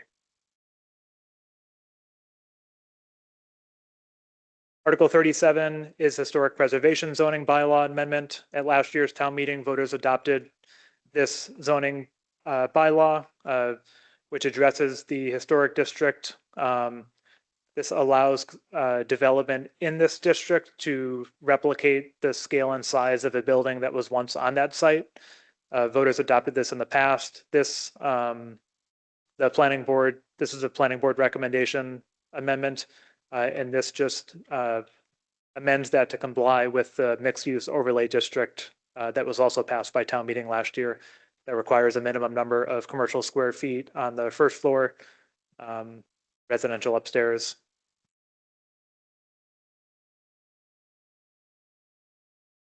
So Articles 1 through 37 are on the regular part of the warrant, and then the remaining articles are what's called the consent agenda. Is a meeting practice when groups are routine or non-controversial articles are grouped together. Town meeting voters are able to remove an item from the consent agenda if they'd like to ask questions or provide comments. There would typically be a motion to approve the consent agenda, at which point voters are welcome to come to the mic and comment on any of the projects. I do want to point out that Article 38, this was soon after the tragedy we had in our waters a few weeks ago.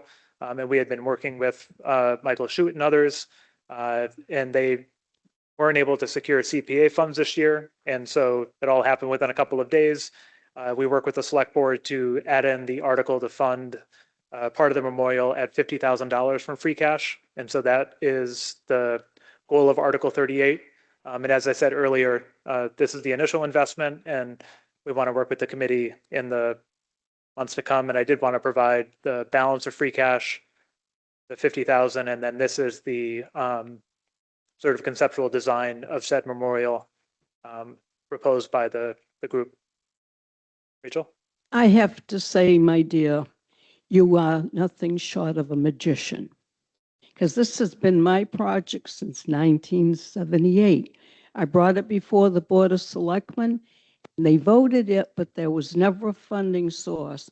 I have such a stack of files and information and people in meetings and members over the years that all got involved and really wanted this, but there was never a funding source.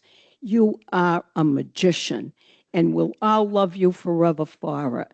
Anyhow, my counterpart here is now taken over. In 78, as I said, they all voted. It was never taken off the agenda. Nothing ever happened to it. We had some funds because there were some fishermen's wives, the men died, and they gave small amounts in order to present this project. It's in the bank. It was the girl that was on the board, works in the Siemens Bank. I can't tell you exactly how much it is now. She would have to give them or maybe she gave it to you, the information. But it was never enough to do the project.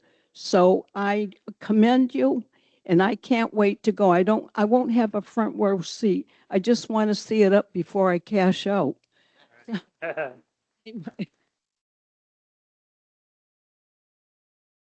Rachel, we'll get you a seat there. Alex? See, I'm still here. I just want to see who's in this room here. Guess what? I'm the only commercial fisherman still left living in Provincetown.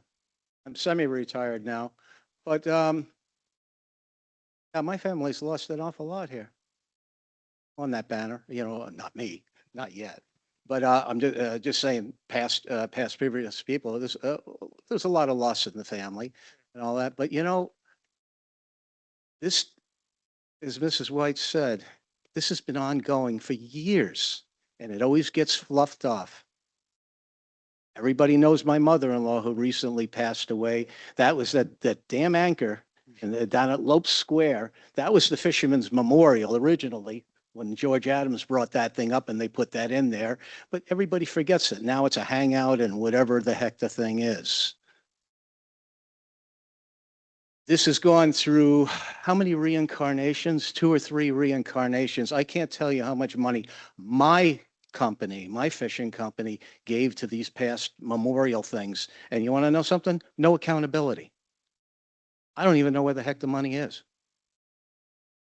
I don't know where it went. It went to the Fisherman's Memorial Fund, but where's it going? I want to know. What I want, Alex wants to know is, I want to know who's on the committee now, because it's posted as Provincetown Fishing Families. I don't see any here. There's only 2 of us left in this town that actually live here. And, you know, I want to know who's on the committee. That's what I want to know first. I wholeheartedly support it, but you know something, $50,000, it should be a 1 or a 2 in front of that thing after all the years and all that. This town, unfortunately, we have the ability to complicate a glass of water. Build our families, build us a monument. Is it that much? Is it that hard to ask? Every other, even smaller community has one. We don't. But I mean, I admire that somebody's trying to do it again, but I'd like to know who's on the committees. I really, just for my own sake, I really would. And, you know, it's just a personal thing. And I ask everybody at the town meeting, please support this, but I'd like to see more in there. I want to see it happen. I just don't want it to stall again. And I want to get it done before Mrs. White gets to her 29th birthday. Yep. Okay. Yeah.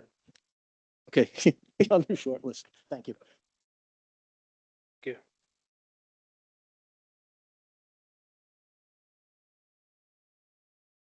I'm one of the people on the committee for the Fisherman Memorial. We took 2 years trying to locate money from years back. We have finally found some of it.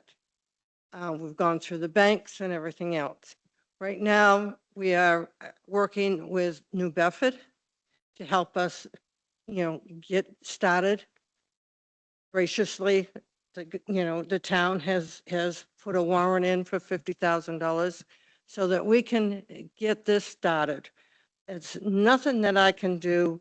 I mean, we've all tried, everybody. There's been so many people trying to get this fund going. Hopefully this time, we're trying to get, Sky has put in a warrant for us. There's another one that's put in some $50,000 grant for us. So hopefully this is the start. This $50,000 is a start for us to get this memorial on its way. We are hoping by the Portuguese festival on the 29th of, 2029, that we will have a memorial at the bottom of the memorial, Macmillan Pier. So, thank you. Please vote. What can we do to move it forward? Thank you. My Thank people you are for- from Fogo Island, in Cabo Verde. I come from, not fishermen here, but fishermen in New Bedford and other places like that. We just have to do it. I'm willing to be on a committee with somebody to make this happen. We've got to make it happen. I do not want Rachel Wife to be dead when we do it. I do not want that. She is my activist buddy. She is an extraordinary human being. And I think that we can do this. We just have to do it.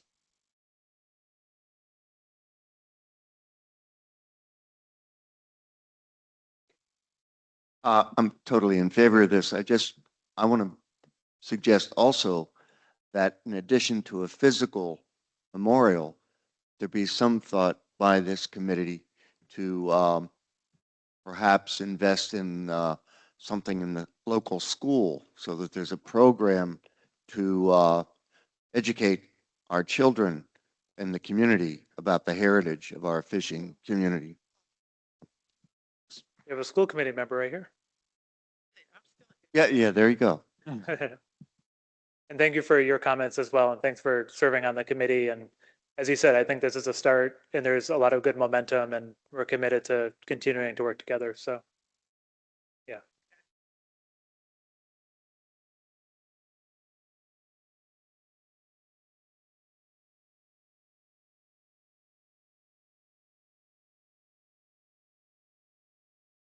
Yeah. And our select board has been very supportive of this as well and putting it on the warrant. So.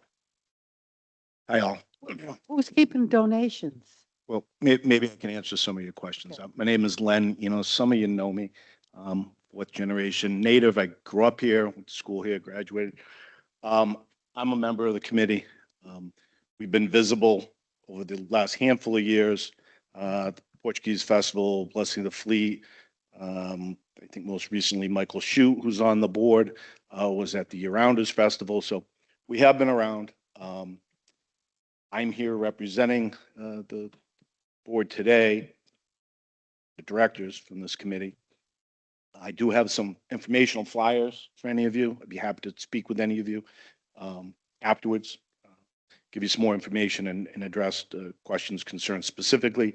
I could just say, you know, briefly, that's an artist rendering. We're working with a foundry in Minnesota to cast a bronze bastard dory. It's going to be set on granite and it will have some 900 names of folks who have perished from Provincetown and Truro over the last approximate 300 years. Our founder, Lisa King, has compiled this list through extensive research for many, many years. Some of you know the King family.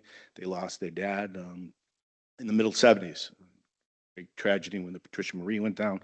And, you know, the history is for us some far too recent. So it's an important project. I encourage you all. I hope you can support it. And to address some of your other concerns, we've been working with corporate donors, large and small, individual donations. We're completely 501c3, so it's tax deductible. And I want to thank the town administration for their support and guidance in helping us put this article in front of the town. But there's many other endeavors that you folks could support us and help us in what I think we all probably agree is a pretty overdue and worthwhile project. Thank you. Thank you. All right. Are there any, appreciate you all sticking with us for quite a bit of time. And appreciate you all taking time a week before town meeting to get here and learn more about the warrant. If there are any additional questions that you think of, feel free to reach out to town staff over the next few days before town meeting. We're happy to answer any questions, provide additional information. Dennis, go ahead. This concerns the consent agenda. This is something I've been curious about for years. The consent agenda has, you know, the greenhead fly thing, this thing and that thing. And then the tourism fund for $1 million. Tourism fund. So I've always wondered why that is lumped in with these relatively smaller expenditures and then this huge budget item. I have nothing against it. I might want to discuss this or that aspect of it, but here it is in the consent agenda. So it's more of a procedural question that I'm asking. Why is it here and not somewhere else in the warrant? No, it's a good question. So one, it's been under the consent agenda for quite some time.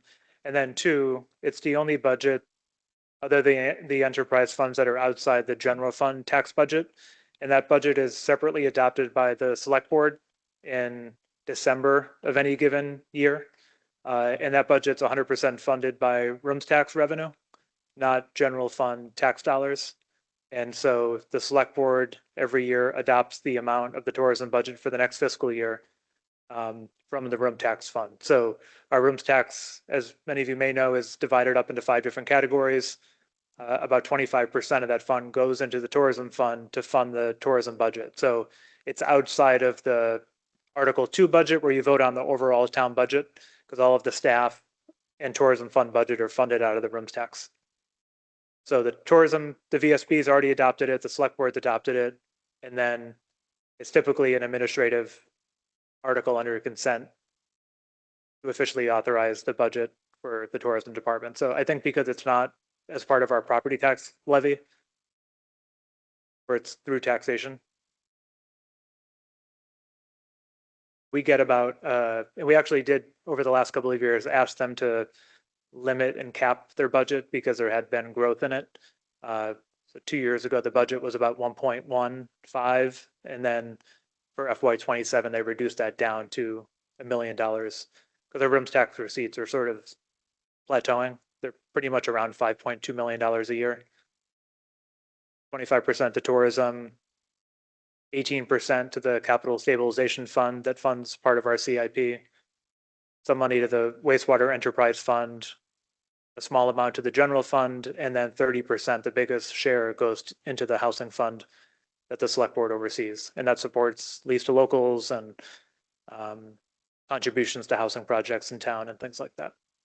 But I think because it's outside the general fund budget per se. But again, if there's specific questions about that budget, we're happy to answer them, and the voter could move it from consent. Good question. Questions happen.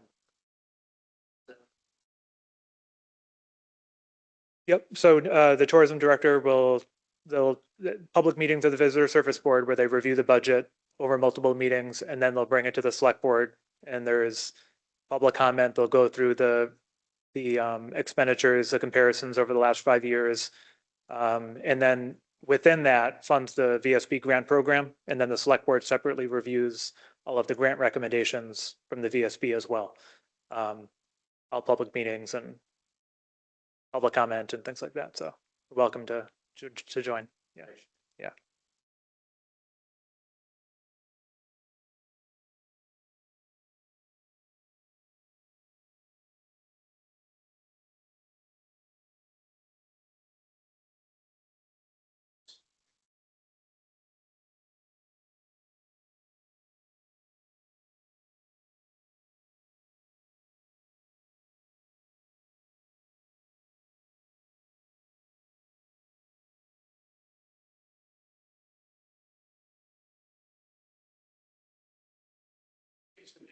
Yeah.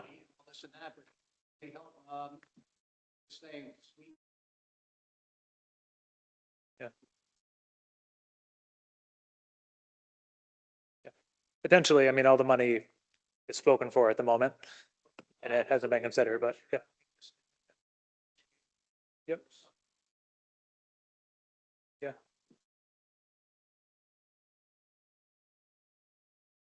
Yep. Yep. Yeah. Yeah, no, it's a good point. I know in the past we've had excess tourism funds that town meetings authorized to use towards housing projects. So there's not excess funds in the tourism fund now because we used a lot of it towards the 3 Drum Smith housing project and the purchase of 2224 Nelson Ave, but something we could look at. Yeah. Great. All right. Did you have a question? And then we'll end here. Yeah.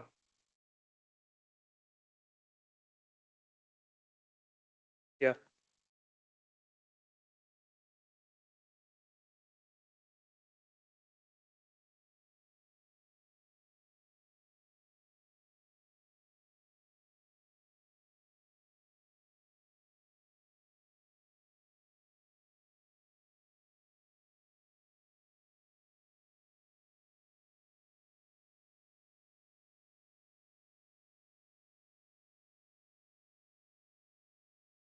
Yeah, and they'll openly say that the summer sales and flights used to be able to subsidize the winter flight. So it makes sense that because there's been a pretty steep reduction in people using it in the summer, it's hindered their ability to offset losses in the winter. Um, uh, they'll point to the ferries and the popularity of the ferries and the increased rides on the ferries and more ferry companies and things like that. So yeah, yeah, that's a good point. Thanks for bringing that up. Great. Well, be here on Monday. Doors will open at 5 o'clock. Bring your friends, bring your neighbors. And thank you again for taking the time to be here to ask questions and learn more about the articles.